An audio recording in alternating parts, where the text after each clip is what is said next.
Hey everybody, what's up and welcome back to today's video guys. And today guys, I'm going to go ahead and be showing you how to release the dragon when playing Candy Crush Saga.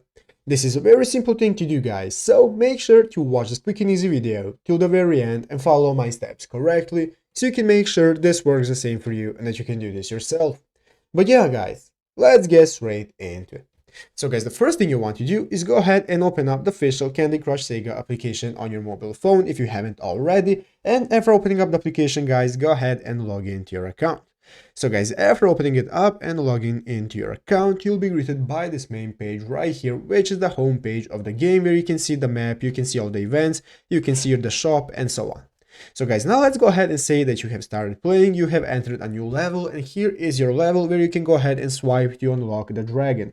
As you can see, here are the free dragon icons that we can see. And guys, now if we want to go ahead and unlock the dragons, what we have to do guys is you can see right here. We have to match candies to drop the baby dragons off the board, and then you have to catch the dragons in the egg collectors to release them back home. So guys, now as you can see, we have to just drop these dragons. We have to drop them under the table and under the game board, and after dropping them guys, this will now unlock them, and we have to drop them, 3 of them, to be able to unlock them. And as you can see, you have to catch the dragons in the egg collectors. But yeah guys, after doing that, you'll successfully release the dragons. So I hope this video was helpful guys. This is how to do it, so guys, go ahead and play it and test it out for yourself. But yeah guys, thanks for watching. I hope I'll see you in the next one. Make sure to subscribe and leave a like. So thank you and bye.